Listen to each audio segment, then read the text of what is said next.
Welcome to Wednesday's News Moto, brought to you by Riel. In this News on Two Wheels, you get to watch footage of a ride in Cambodia while I update you on the news of the week. Today's ride takes us through Kralan Market, which is a very busy and interesting place to ride through and enjoy the craziness. But before we get to the news, I want to thank everyone who came to the meetup we had to celebrate our birthdays, my Harsep and Dave's Hoksep. It was a very fun night and I appreciate so many people taking the time to come along and meet with us. It was very humbling and awesome at the same time. At For Real, we donate all of the money we earn from YouTube to charities in Cambodia. We have received our July payment and have just split it equally between Heartprint, Reach and the Cambodian Children's Trust. You can check out the awesome work these charities do as their websites are in the description of this video. These most recent donations bring our grand total to $5,021. That is a huge milestone for us and one that we never imagined we would reach. And it's all possible just because you watch our videos. Please don't forget to like, and if you're new to our channel, we are really happy you're here. If you're watching but you haven't subscribed, please consider subscribing. Hopefully we can keep growing this channel and do more good in Cambodia. Okay, let's get into the news. It is Wednesday the 2nd of August and today we see Chinese tourist numbers increase, wet season brings major flooding, an organ trafficking ring is removed, road dividers deliver, and cranes make a comeback. Nearly 16,000 Chinese tourists visited Cambodia's Angkor Archaeological Park in the second quarter of 2023, a huge increase over the 5,150 who visited in the same period last year. During April to June this year, China was the second biggest source of international tourists to the ancient park after the United States. The UK, France and Australia rounded out the top 5. A spokesperson for the Cambodian Ministry of Tourism attributed the rise in Chinese tourists to China's reopening earlier this year after strict lockdowns. A total of 149,000 international tourists from 164 countries and regions visited Angkor Park in the second quarter this year. That's up 272% from 40,000 in the same period last year. That was some really good numbers. Now, some really good real news. Cambodian Riel banknotes can now be changed at the Travelex money exchange counters in Singapore's major international airport. Passengers who have Cambodian Riel and need to exchange it for other foreign currencies at Changi Airport can now do so at Travelex money exchange counters. Now to some major flooding news, so be safe and check updates if you're heading into these areas. Over 7,587 families, equivalent to 6,835 households, have been affected by flash floods, and 144 families have been evacuated, with 1 death, according to the initial report of the National Disaster Management Committee. A spokesperson for the committee said 9 provinces had been affected by floods. Several districts in Kampong Speu province are affected, with 123 families evacuated to higher grounds, and more than 700 hectares of rice fields and 108 hectares of mixed crops flooded. Kampot province, including Kampot City, have been hit by floods as well. In Kep province, 388 families have been affected, and 300 hectares of rice fields have been flooded. A Kampot provincial spokesperson said that so far there are more than 2,000 flood-affected areas, but no families have been evacuated. As it currently stands, flooding in Kampot province has killed 1 person, injured 2, and left another 1 missing. The governor of Kampot province has provided emergency aid, including 6 tonnes of rice to each of the 9 districts in the province. In Mekong province, 149 families have been affected by flooding, with 21 families evacuated to safety. In the east, Mundulkiri province, 115 families or 81 households have been affected, and 82 hectares of rice fields were flooded. Ratnakiri has also been hit by flash flooding, but there weren't any reports of people in danger or houses that were inundated by water. In the far north, 64 families and 64 houses were hit by floods in Prabahir province. In the south, National Road 4 in Praya Sihanouk was covered with water in 3 different places. In Siem Reap province, floods affected 42 households and nearly 1,000 hectares of rice crops. In some good news though, the Deputy Governor of Mekong province said that the rain had eased and the water in some communes had started to recede and people had been able to return home. Authorities are still monitoring the weather and are ready to rescue people if the floods return.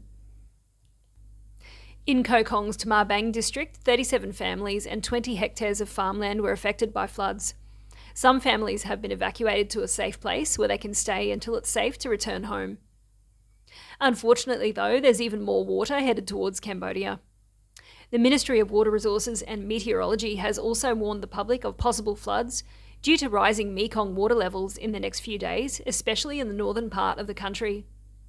In a new weather forecast, the ministry said that the water level would jump to 7.65 metres in Stung Treng province, 16.7 metres in Aceh province, and 9.9 metres in Kampong Cham province. The phenomenon is caused by the changing weather conditions due to the effects of the low-pressure system causing heavy rainfall in the Mekong basin. The rising water levels are not yet at the alert level, but some lowland areas along the river may be flooded. The public is urged to increase vigilance to avoid any possible danger. As we say in Australia, if it's flooded, forget it. 3 Balinese immigration officers have been arrested for their alleged role in an illegal organ trafficking syndicate that ferried dozens of victims to Cambodia to sell their kidneys.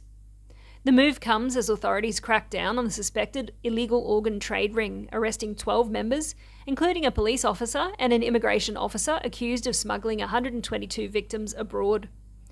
The 3 Balinese immigration officers are accused of working with the accused, who allegedly took bribes to allow victims lured by the trafficking ring to easily pass through immigration checks to Cambodia for kidney removal surgery. Authorities believe there are more victims and are asking them to come forward. Some of the members of the cell are former donors who became recruiters using Facebook and WhatsApp to lure and trade victims.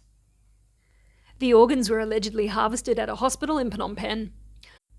Organ training is outlawed in Indonesia, and the 10 syndicate members arrested last week face 15 years in prison if found guilty of violating the country's human trafficking law.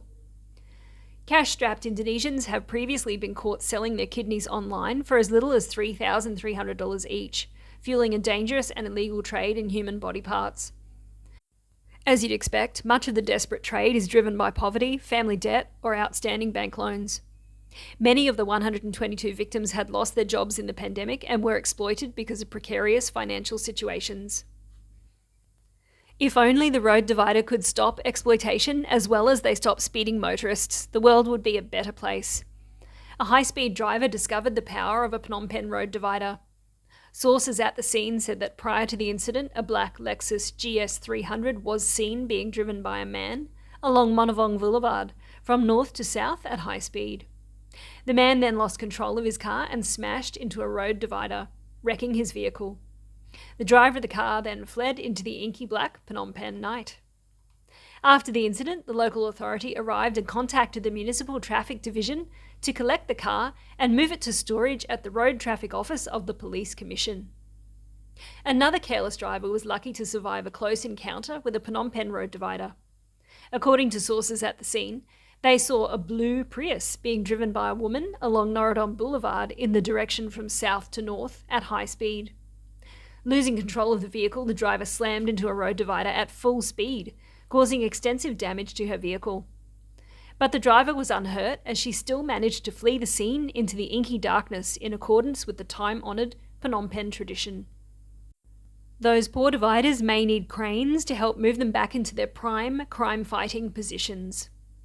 Now a good news story about a different type of crane. According to recent census data, some 180 cranes of the avian variety have been recorded in the country this year.